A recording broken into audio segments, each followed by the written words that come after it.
Day with me, Jyotsna Kumar.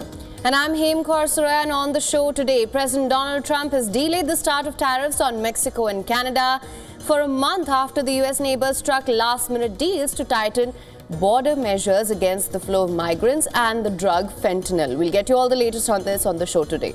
Also on World DNA, Indian Prime Minister Narendra Modi will embark on a two-day visit to the U.S. starting February 12th, where he will hold wide-ranging discussions with U.S. President Donald Trump. And this will be Prime Minister Modi's first bilateral visit to Washington since Trump secured a second term in the White House. We'll get you all the details on that, but first the headlines.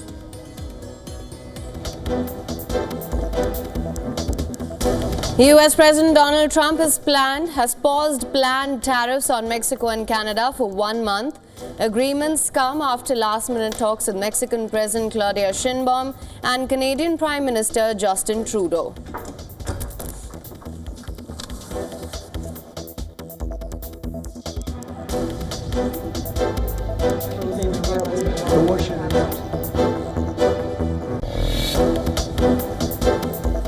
U.S. Secretary of State Marco Rubio confirms he has taken charge of the U.S. aid agency, saying he would stop its insubordination to President Donald Trump's agenda.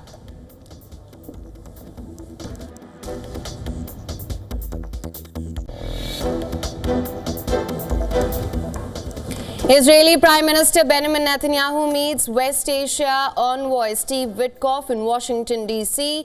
ahead of his meeting with President Donald Trump.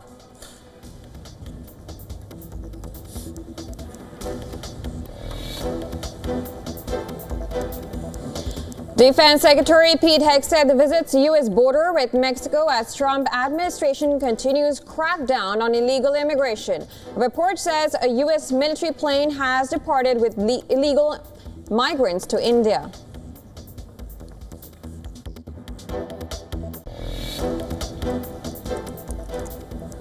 U.S. manufacturing activity expanded in January for the first time in over 2 years. The growth, driven by improved demand and production, coincides with Donald Trump's return as the president.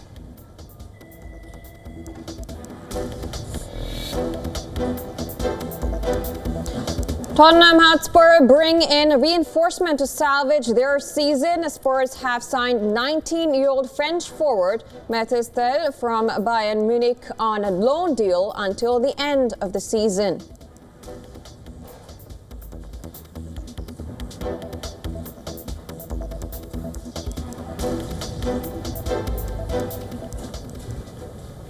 Now, the Indian Prime Minister Narendra Modi is expected to travel to the United States next week to meet U.S. President Donald Trump. Now, sources have told WION that the expected dates of his U.S. travel are from 12th to 14th of February. Prime Minister Modi will be the fourth leader to meet U.S. President Trump since he returned to White House for a second term. Israeli Prime Minister Netanyahu is currently in the U.S., while Japan's Prime Minister Shigeru Ishiba is also expected to visit the White House this week. Jordan's King Abdullah will meet the U.S. President on February 11th. Since Trump won elections in November last year, Prime Minister Modi and the U.S. President have spoken to each other twice. The last conversation between both the leaders was on the 27th of January. During this conversation, they discussed commitment to a stronger partnership between the two countries and regional security issues in the Indo-Pacific, Middle East and Europe.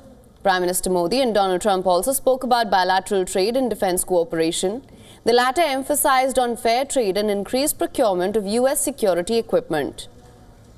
The Indian Prime Minister travels to U.S. from France following his participation in the Artificial Intelligence Summit in France. The summit, scheduled for February 10th to 11th, will discuss the future of artificial intelligence, its governance, and AI's role in shaping global policies.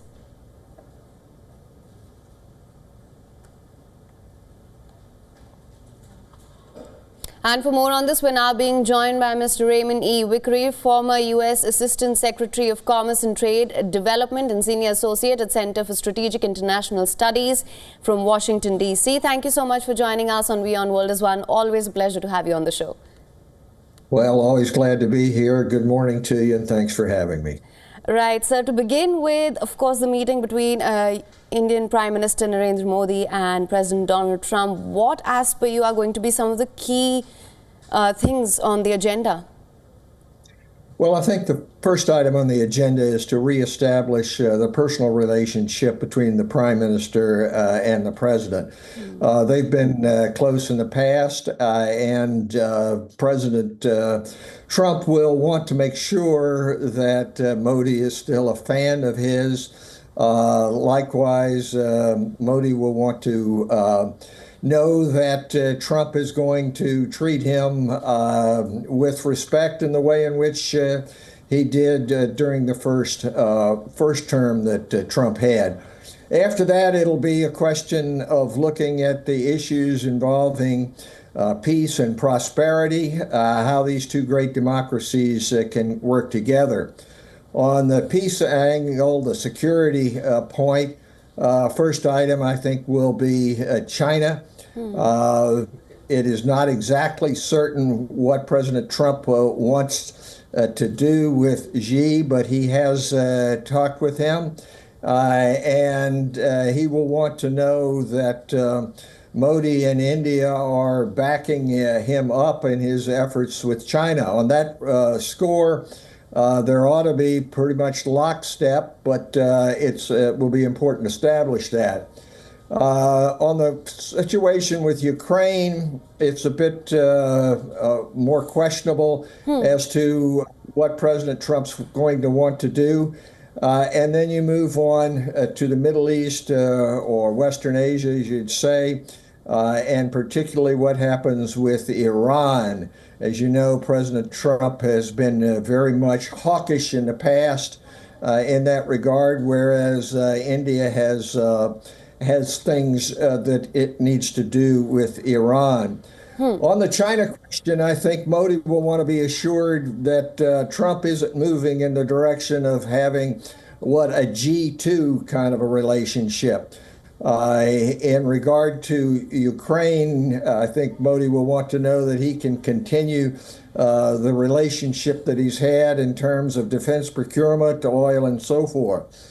Turning to prosperity and the economic factors, the first issue on Trump's agenda is going to be tariffs. He seems to think that tariffs are available for everything, and be questions about energy. We hope the civil nuclear deal may be coming back, and of course the procurement of defense equipment. And that being said, I'm sure another agenda which Trump might pick up is the immigration. We know that he has already intensified his crackdown on undocumented immigrants. We know that includes Indians as well. What kind of talks do you think would evolve in that agenda?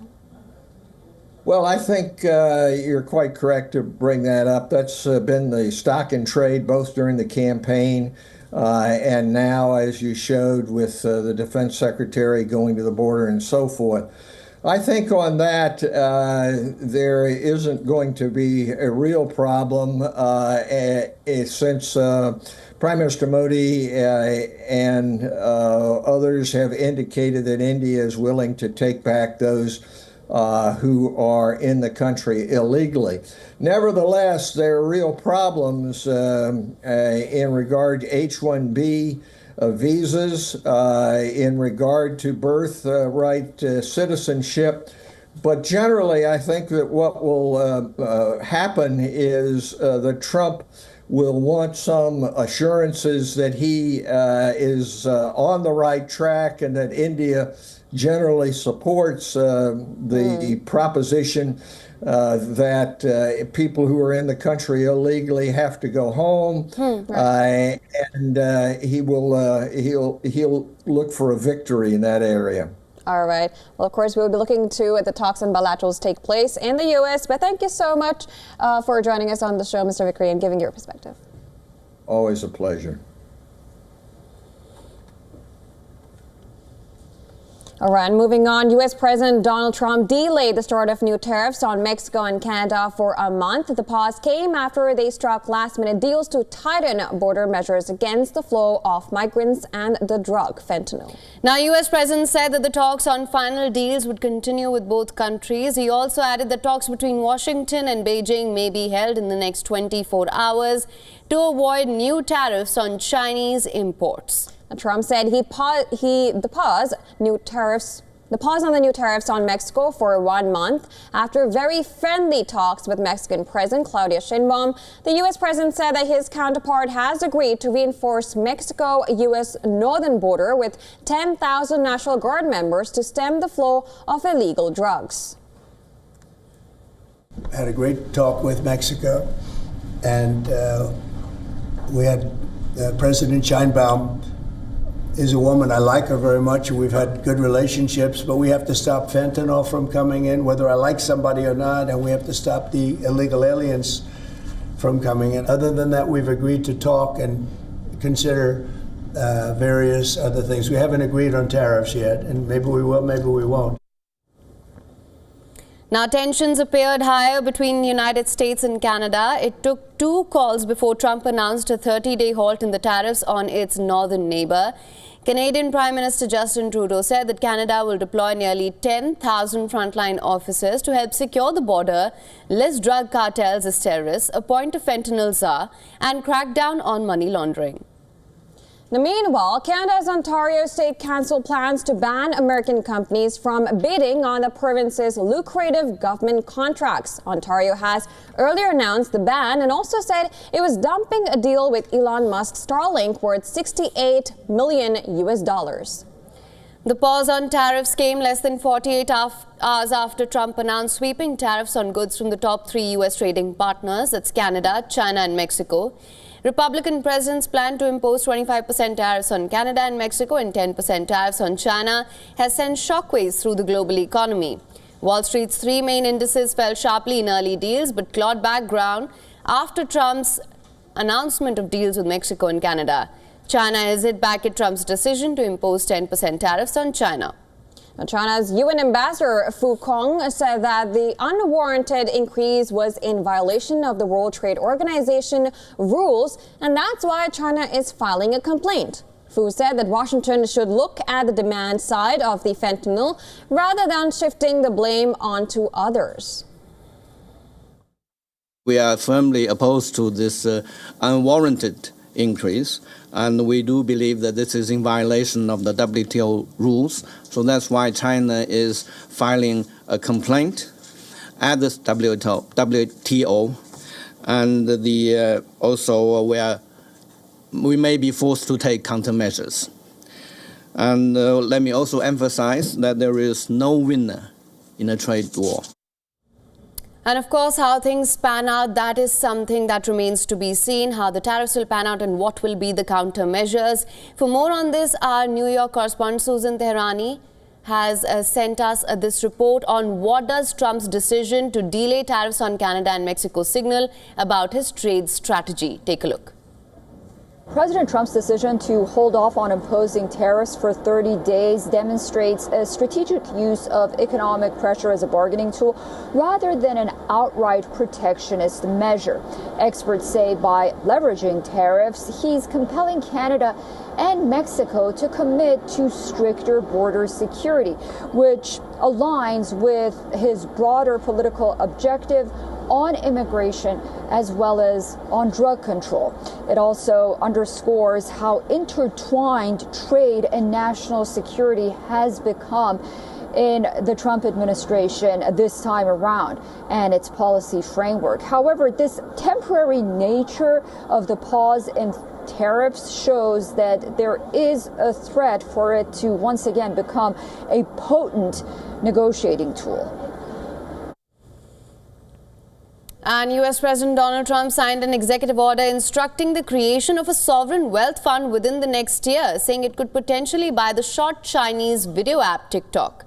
Now, if created, the Sovereign Wealth Fund could place the U.S. alongside numerous other countries, particularly in the West Asia and Asia, that have launched similar funds as a way to make direct investments with government dollars.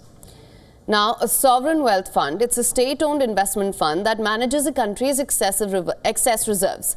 Now, typically derived from natural resource revenues or trade surpluses to generate long-term returns. It's a very exciting event.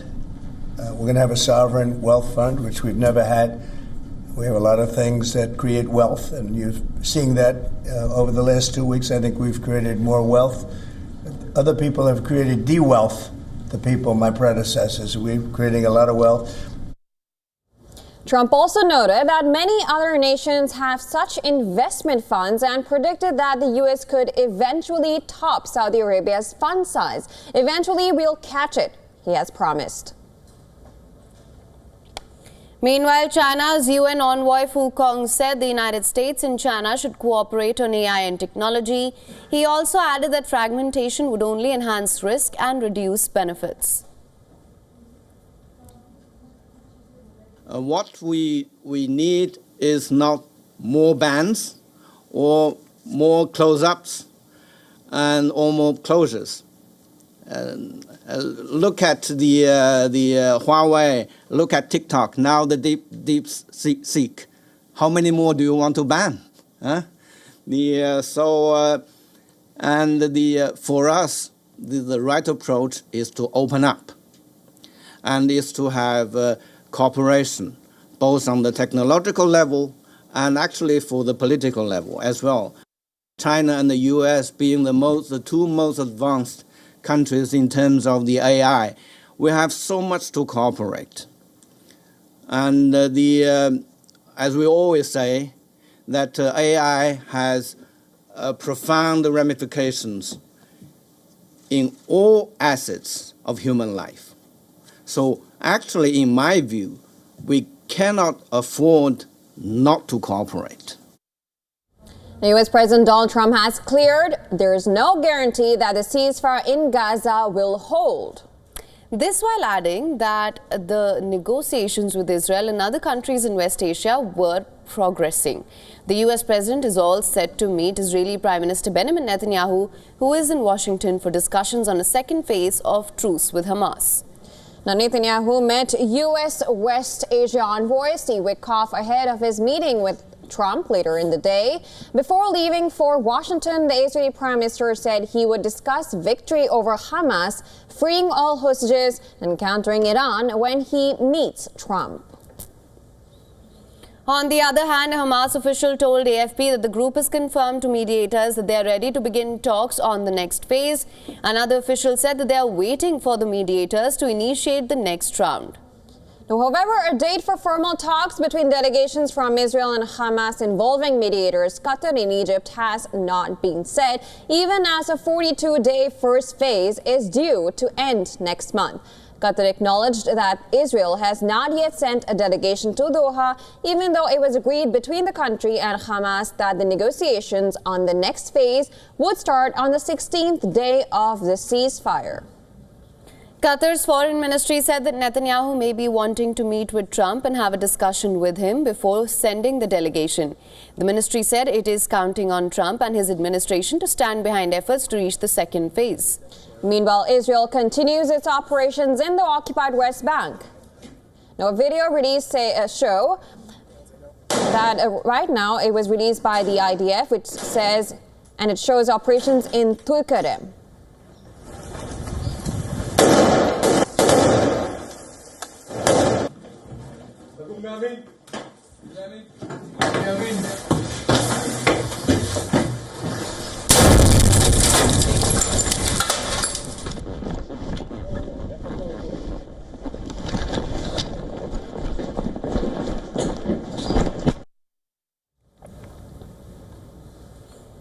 When Trump was asked about the possibility of U.S. backing West Bank annexation, he said that Israel is a small country in terms of land. During his first term in office, Trump had put forth an ambitious peace plan that included a provision for Israel to annex about 30% of the West Bank, though the element was dropped when the Abraham Accords were announced.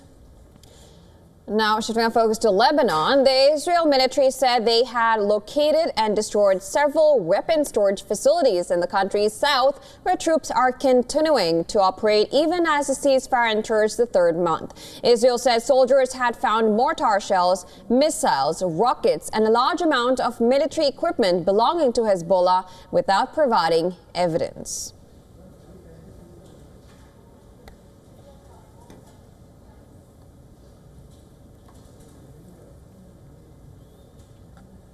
At least 20 people killed in a deadly bomb blast in northern Syria. And this is the biggest attack in Syria since Bashar al-Assad was toppled from power in December last year. Now, this bomb blast took place in the city of Manbij. No one has claimed responsibility for the attack.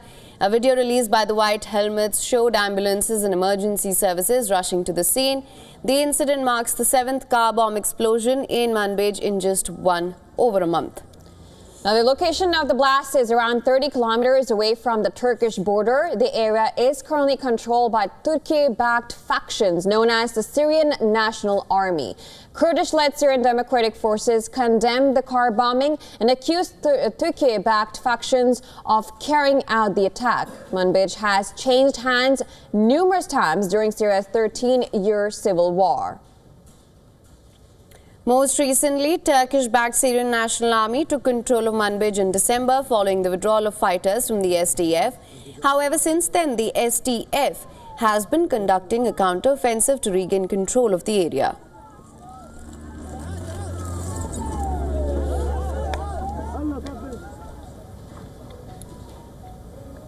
Moving on, a powerful explosion has tore through a luxury residential complex in Moscow, killing a pro-Russia paramilitary leader from eastern Ukraine and his bodyguard. 4 others have also been injured. The paramilitary leaders, Armen Sarkisyan, was a former boxing official from East Ukraine who later set up a battalion to fight against Kyiv. Russian media reports say the explosion was caused by a planted device, which could have been a grenade.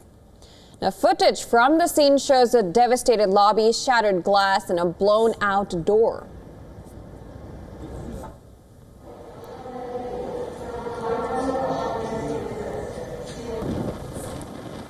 It looked like there was an explosion, a big explosion. My colleagues even jumped up from their seats, felt the shaking. It was not clear at first what happened. Then we went outside to look and saw smoke coming from the entrance hall.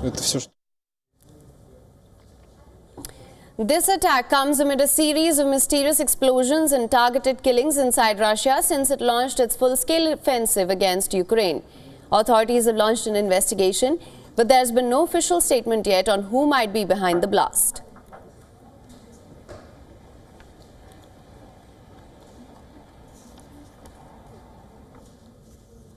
And a massive spike in seismic activity in Greek island of Santorini has raised concerns. The tremors have prompted authorities to send rescue units to the area and close the schools. Some areas have been declared off limits as well due to rock slide risks. Santorini is among Greece's premier travel destinations, but the island is now seeing mass departures and more than 200 small earthquakes shook the region. Tremors were felt at one of the largest volcanic eruption sites in the island off the coast of Greece.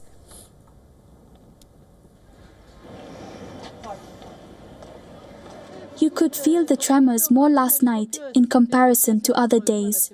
It is shaking a little more, but from what the local authorities are saying, it is a natural phenomenon. We are worried, but we are not going to die worrying or flee the island. In the last 2 days, at least 200 minor earthquakes were recorded in the archipelago, with the strongest being of magnitude 4.6 on the Richter scale, striking the body of water between the islands of Santorini and Amorgos. Greek authorities urged the citizens to avoid large gatherings in enclosed spaces and stay away from certain ports of Santorini, derelict buildings, and to empty swimming pools of their water. The same measures are also taken for the neighboring small islands like Amorgos. Now, Greek Prime Minister Kyriakos Mitsotakis has appealed for calm after a wave of seismic tremors hit the tourist island of Santorini. We have to manage a very intense geological phenomenon. I want to ask our islanders, first and foremost, to stay calm and to listen to the instructions of the civil protection. I've also asked the responsible ministry within the next few days to make a comprehensive presentation, a scientific presentation of the geological data, so that everyone knows what the phenomenon we have to manage is. According to Greek officials, the earthquakes were triggered by tectonic movements and not by any volcanic activity. However, experts have not ruled out the possibility of a stronger earthquake, as some of the islands are home to several fault lines in the Earth's crust.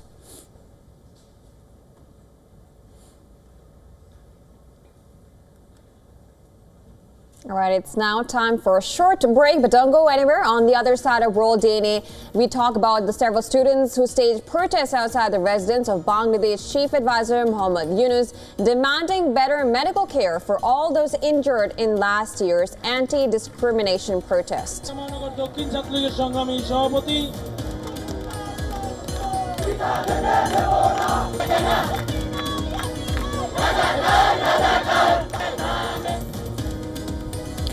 Also on the other side, India continues to be the largest contributor of foreign tourists visiting Nepal. This comes despite a marginal decline in footfall as compared to the previous year.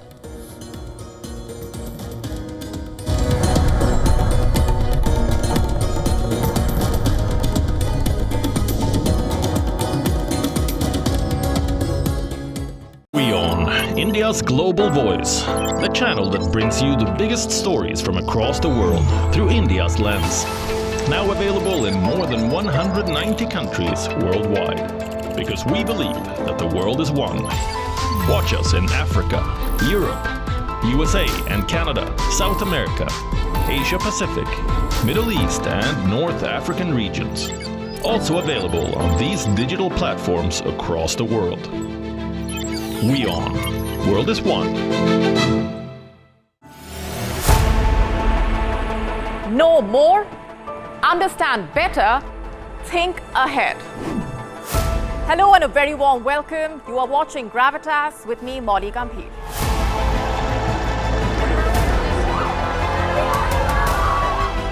Get the facts, not the bombast.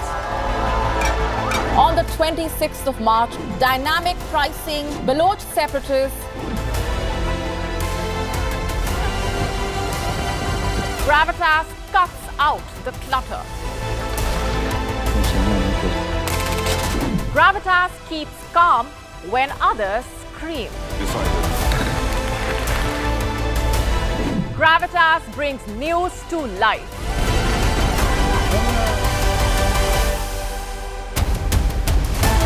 Weekdays, 9 p.m. IST, 3:30 p.m. GMT. Gravitas. Seeing is believing. From the bustling trading floors of Wall Street to the vibrant exchanges of Asian stock markets, WION breaks it down for you to make sense of what's happening, as we reveal the key factors behind events, strategic battles, and the game-changing business decisions that shape the world. We bring you all of this and more on World Business Watch. To bring the benefits of the Subhash Chandra Show to your educational institution, teachers and students, send an invitation to Juhi Jha at juhi@such.org.in. The Earth is sending distress signals. Wildfires, droughts, and melting glaciers. Can we reverse the damage? Explore the harrowing effects of climate change. It's a wake-up call. Global emergency. Climate Tracker on WION World is One.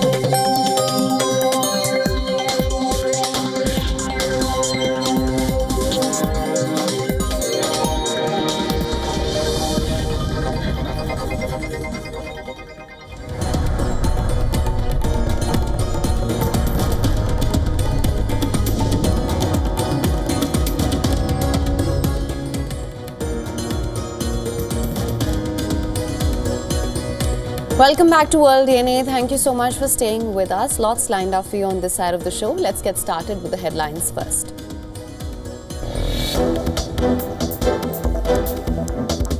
Defense Secretary Pete Hegseth visits U.S. border with Mexico as Trump administration continues crackdown on illegal immigration. Report says a U.S. military plane has departed with illegal migrants to India.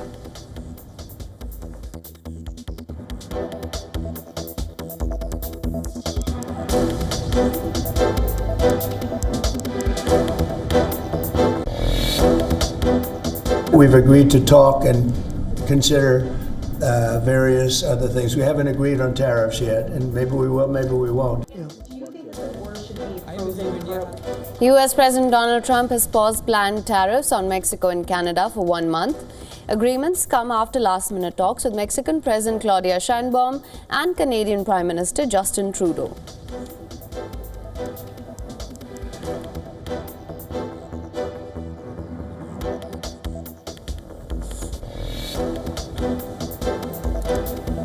U.S. Secretary of State Marco Rubio confirms he has taken charge of the U.S. aid agency, saying he would stop its insubordination to President Donald Trump's agenda.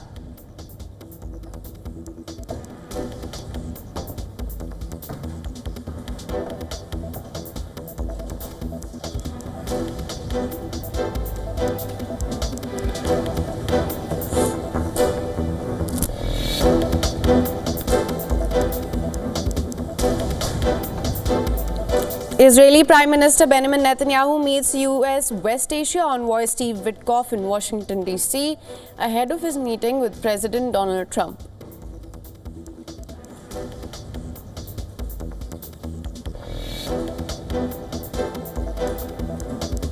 Greek Prime Minister Kyriakos Mitsotakis appeals for calm after a wave of seismic tremors hit the tourist island of Santorini, prompting hundreds of locals to leave the tourist hotspot.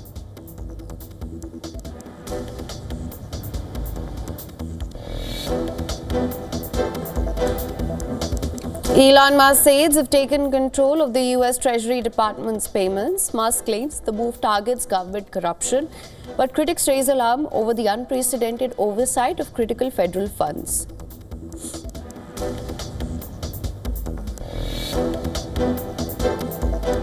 Tottenham Hotspur bring in reinforcement to salvage their season. Spurs have signed 19-year-old French forward Mathis Tel from Bayern Munich on a loan deal until the end of the season.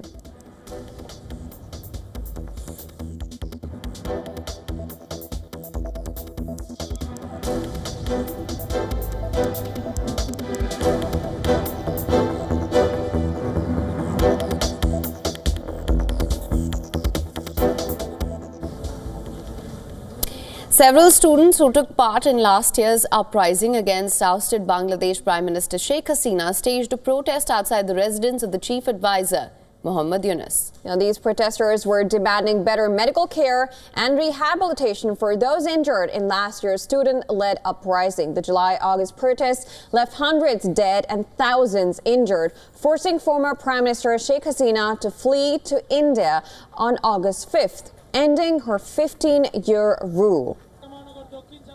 Some protesters broke through police barricades while others lay on the road near Yunus's official residence. Protesters said that a lot of the students who were injured in last year's protests are still suffering, living in hospital corridors with bullet wounds and amputated limbs.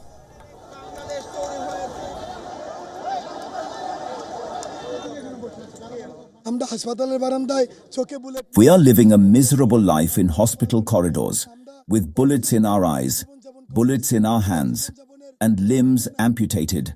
A life that holds no value, not even a fraction of it. We had asked this state for our rehabilitation, national recognition, advanced treatment, and to be honored as heroes. Anti-discrimination student movement convener Hasnat Abdullah said that the interim government will address their demands. He added, "If this government does not act, no further government will."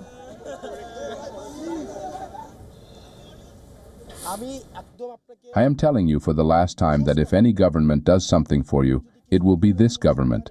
You may want 20, but this government might give 18, 16, or 14. But if it gives, it will be this government. I am writing to you that if this government doesn't give it, then no government will. Moving on, despite a marginal slump in footfall, India retained its top position as the largest contributor of foreign tourists visiting Nepal in January this year. The Nepal Tourism Board said that out of 80,000 foreign tourists that visited the country in January 2025, more than 20,000 were Indians. That, it said, was a 15% decline as compared to the same period last year, which saw a footfall of over 24,000 Indian tourists.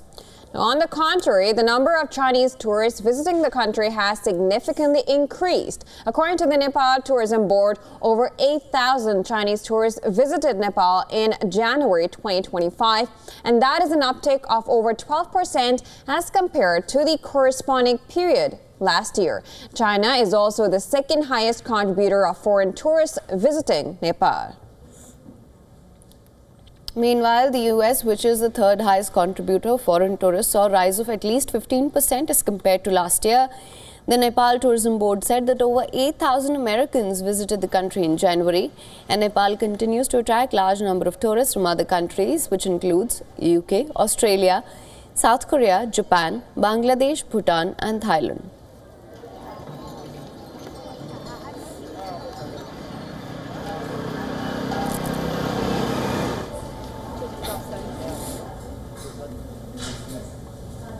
And a US military plane is deporting migrants to India as part of the ongoing crackdown on illegal immigration by the Trump administration. Now, reports citing a U.S. official said that the C-17 aircraft departed for India with migrants aboard, but would not be arriving for at least 24 hours. This will be the farthest destination for the Trump administration in its military transport flights for the migrants. Meanwhile, U.S. Defense Secretary Pete Hegseth visited the U.S.-Mexico border. This was Hegseth's first trip since taking office, and he was accompanied by border czar Tom Homan. Both the officials met with the troops charged with the objective of achieving operation control of the border. Now, leaders from Cuba, Nicaragua and Venezuela criticized U.S. administration's immigration policies at the Bolivarian Alliance for the People of Our America Summit.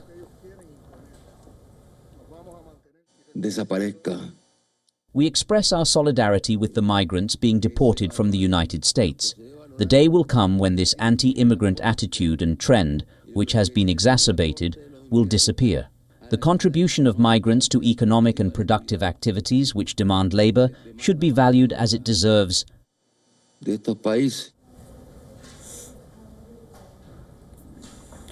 Now, authorities reported gunfights on a Mexican border city plagued by drug cartel-related violence. This led to the suspension of flights at the local airport. The violence in the town south of Texas was followed by an arrest of an alleged local cartel leader. The U.S. consulate issued a security alert saying that it had received reports of multiple gunfights throughout the city. Meanwhile, cities across America staged protests as part of a nationwide Day Without Immigrants. In California, thousands of people gathered to protest against Trump's plan of deportations. People assembled in downtown Los Angeles as part of the demonstrations. By afternoon, people were seen marching in Santa Ana area. The protests are meant to highlight the critical contributions of immigrant labor from agriculture and beyond in hopes of drawing attention to the ongoing struggles facing immigrant communities. In Chicago, more pro-immigrant protests are in the works as demonstrators hope to quell the growing fear and concern over the deportation in immigrant communities. On the other side, I have like Immigrants Built America, because who's the one who does your crops? It's immigrants. They're the ones in the fields. Who picks up your trash? It's immigrants. They're the ones that are cleaning out the offices, the bathrooms, everywhere you work. They're the ones that clean up. They're not the ones that are sitting in an office desk doing paperwork. They're the ones behind everything.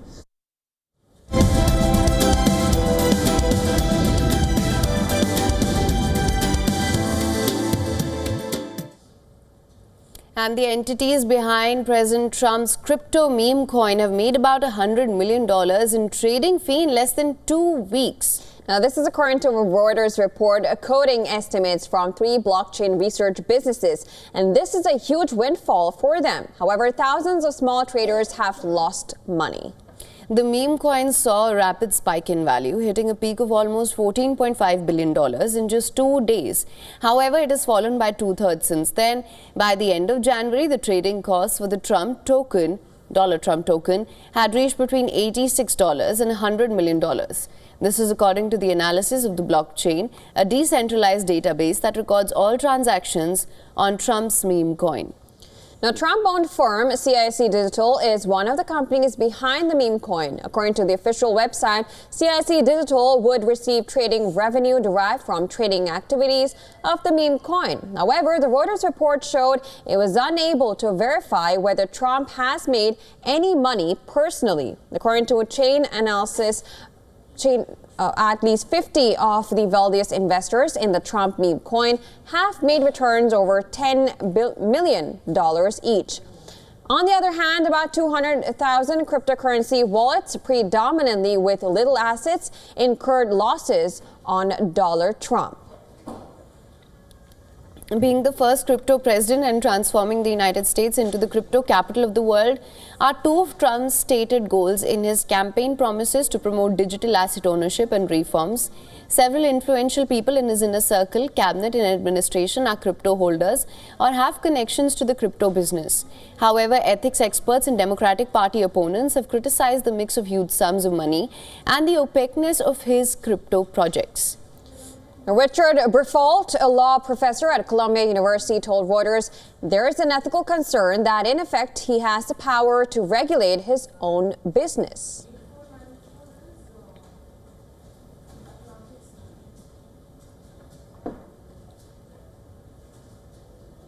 Now, just before Donald Trump's win in November last year, electric vehicle car maker Tesla's stocks was headed for its 3rd consecutive year of losses in its 15 years as public business.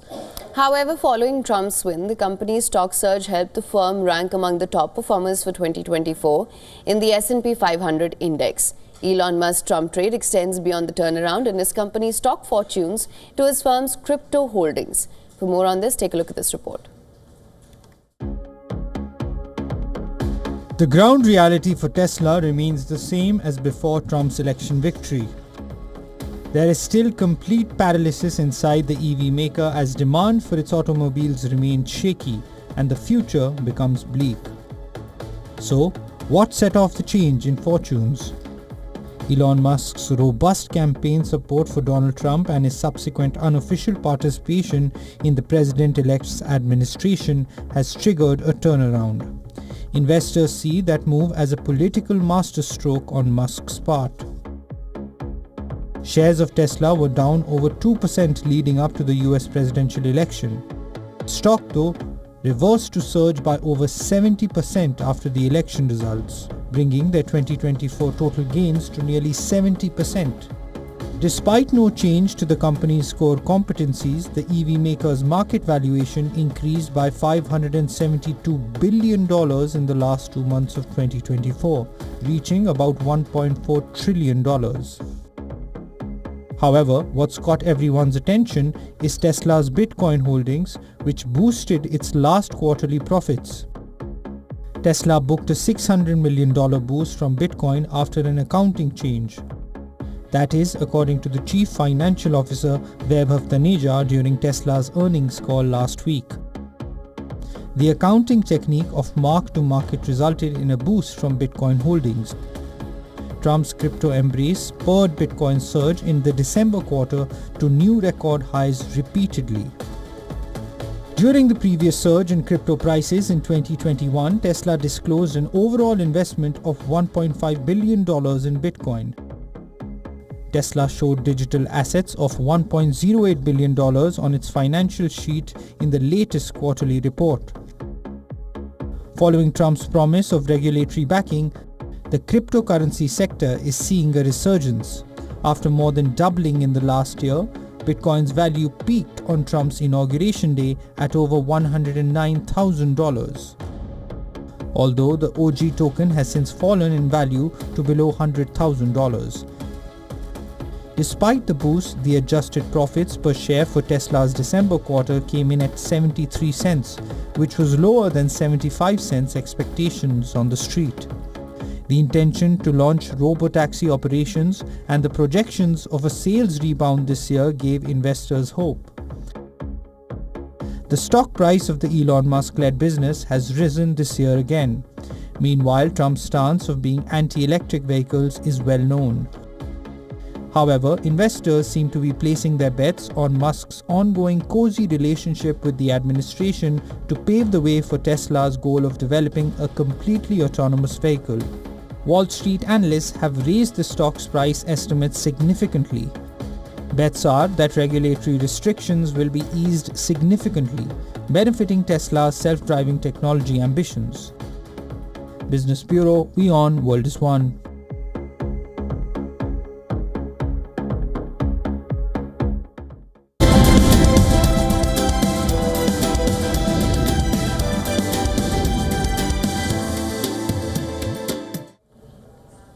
And Chelsea have returned to the top four of the English Premier League with a thrilling London derby win. The Blues came from behind to beat West Ham United 2-1 on former manager Graham Potter's return to Stamford Bridge. Potter faced his old team for the first time since being sacked by the Blues in April 2023, after just 7 months in charge. Jared Bowen, too, was making a return in the West Ham line after missing 6 games with a foot injury. The England forward made as goalkeeper Philip Jorgensen, who replaced the out of on the line in the 64th minute. The goal was given after long review and amid loud protest. I was very happy, especially because I consider tonight's game probably the toughest game in terms of mentally, because in this moment when teams come here and just they sit back waiting for our mistake, there is no space to attack. You need to be patient. And Travis Head and Annabel Sutherland have been honoured by Cricket Australia for a stellar season. While Head claimed the prestigious Allan Border Medal, Sutherland was crowned the Belinda Clark Award winner. Now, Head is coming off a sensational 12 months across all formats. The 31-year-old amassed 1,427 runs in the 12-month polling period, which began with Australia's home test series against the West Indies in January and ended with the recent Border Gavaskar Trophy. Head polled 208 votes, finishing well clear of Josh Hazlewood in the second, followed by Test captain Pat Cummins. Head was also named Australia's ODI Player of the Year. The Belinda Clark Medal caps off a perfect week for Sutherland. She became the first woman to have her name engraved on the Melbourne Cricket Ground Test Centuries Honour Board, after a 163-run masterclass helped Australia seal a 16-0 sweep over England in the multi-format Ashes series. The 23-year-old finished ahead of Ashley Gardner and Beth Mooney in the voting.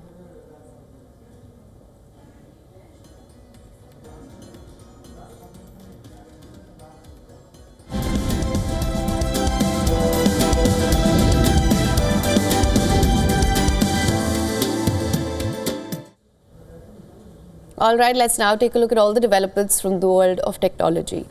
And according to the Digital Wellbeing Index survey by Snapchat, India is leading the global Digital Wellbeing Index. Snapchat assessed the well-being of teenagers aged 13 to 17, young adults between 18 and 24, and parents of teenagers who are between the ages 13 and 19. The social media platform conducted surveys in India, Australia, France, Germany, UK, and the US. As reported, 78% of Indian Gen Z sought support for online safety.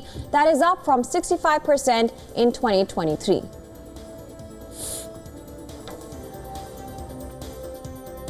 Leading the way.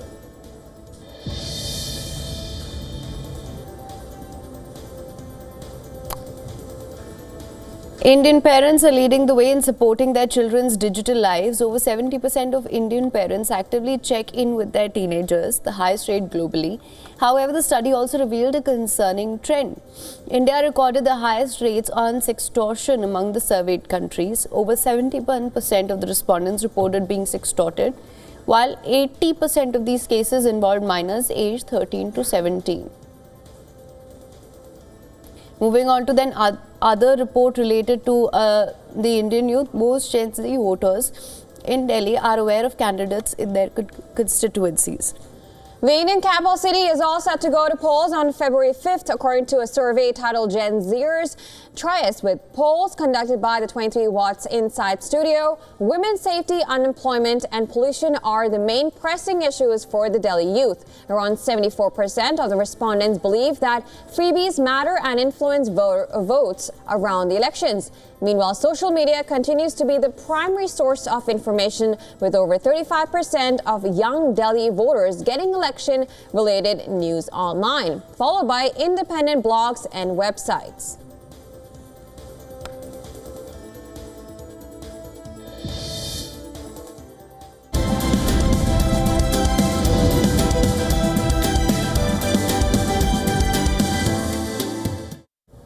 All right, let's now shift our focus to the world of fashion. Alessandro Michel's Valentino couture debut was the most anticipated ticket of Paris Couture Week. And the designer did not disappoint. Here's a report with more on this.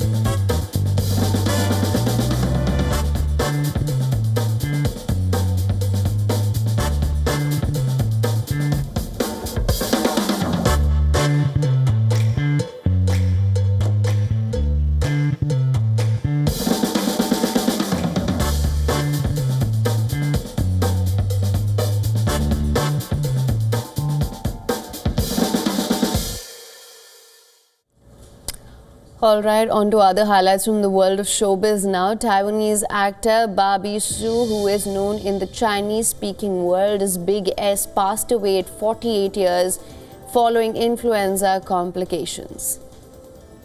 Su, who gained fame from her leading role in the soap opera Meteor Garden, was traveling in Japan with her family during the Lunar New Year. She passed away due to flu complications with pneumonia. Her sudden passing has rocked the Chinese-speaking entertainment world.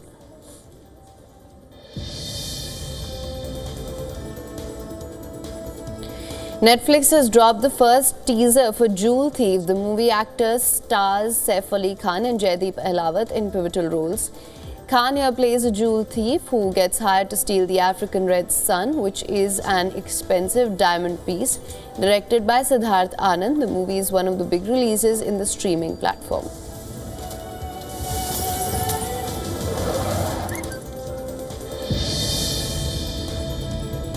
Indian actor Shah Rukh Khan has also dropped the first title announcement of his collaboration with Netflix. The project will be helmed by his son Adan Khan, who will be making his directorial debut with the series The Bads of Bollywood. Earlier, Adan Khan had lent his voice for the role of young Simba in Disney's The Lion King franchise.